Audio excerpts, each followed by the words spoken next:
All right, everybody. Hope you are doing well this afternoon or this morning or this evening or whenever you get to watch this. But we are here for our video for this week. We're already to March. So, in fact, when I'm recording this, it's April, or April. My goodness, it's February. But hopefully, um, when you watch it, it won't be April, it will be March, right? So, weather's warming up a little bit, starting to feel good. Hopefully, winter is behind us. But we are on Unit Chapter 6 or Unit 6, Session 2. So, Unit 6, Session 2. And we're in the book of Numbers again. I hope you enjoyed the lesson last week.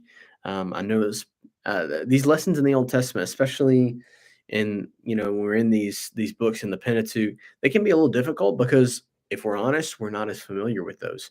But it's good as we prepare because it pushes us to maybe get to know a part of the Bible that we don't have as much familiarity with. I know I enjoy that as I'm preparing even these videos to equip you guys. Just it helps me learn more, and all of the Bible is inspired by God. It's equally inspired, and um, so it's good stuff here. So your curriculum this week, uh, I think the points that it gives really just summarizes the story, which is important. You really basically have kind of three phases. You have the story of the people. They're in Kadesh, which is right outside the Promised Land. But remember, the spies have come back and they've said, "Listen, I would not go in there because there's giants there. There's the people are strong and mighty, and we can't take them." And so they're sitting out there waiting, kind of wondering what to do. Meanwhile, Moses' sister Miriam has died. This is the 40th year that they've been in exile, or excuse me, in the wandering here in the wilderness. And if you know anything about this history, this is going to be the last year.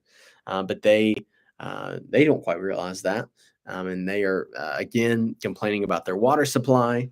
And you have a mourning Moses and Aaron who have just lost their sister, and they've been out there for 40 years. Poor Moses is 120 years old at this point, probably exhausted, and he's still got to hear these people whining and complaining. I mean, they're still saying things like, "We wish we would have just been in Egypt these last 40 years because at least we had a home to go back to." But yeah, we want our captivity and our death in captivity and becoming slaves. They would rather have that than God's deliverance. It just shows how quickly the people um, would turn their backs on the Lord. And then you have Moses and Aaron, they would go in, they pray, and they say, "God, how are we going to solve this?" And God tells them to gather all the people and speak to this rock. And out of this rock is going to flow a lot of water to where the people would have all they needed. So they go out and they kind of do that. They gather them all up. But Moses and Aaron, in their kind of rage and their frustration and the fact that they're mourning, they end up yelling at the people and saying, "Are we gonna have to bring water out of this rock for you?" They strike the rock, and water comes out.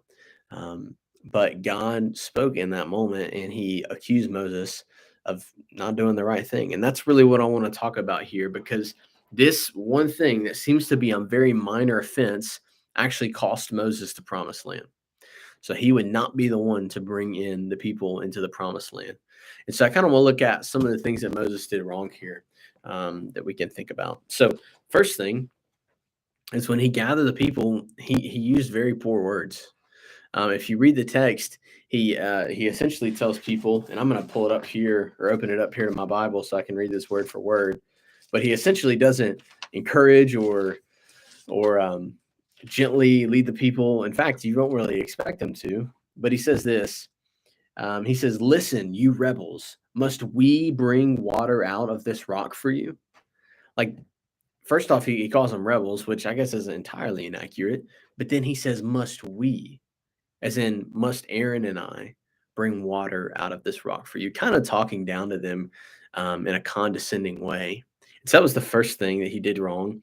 The second thing is he struck the rock in anger with his staff. He struck it twice rather than speaking to the rock, which again, God specifically instructed him to speak to the rock instead he chose to strike it. But the third and the biggest thing is it's all in that statement when he says, "Must we bring out water for you?" And that was really what happened is in that moment, this is a miracle that's happened. I mean, the people might be getting yelled at and condescended in this first part, but once the water comes out, Moses is a hero, right? I mean, it's water in the desert. That's a big deal. Probably saved many lives. But Moses in this moment takes the credit for himself, and maybe not directly, but he never comes back and says, "This was the doing of the Lord. This was not me." And I think that's something very important for us is we always need to be careful of not taking the glory for ourselves, of not taking the credit for ourselves. Um, you can never be too careful with that. You can never be too careful. I mean, if anything, someone might say, "Oh, he's really spiritual."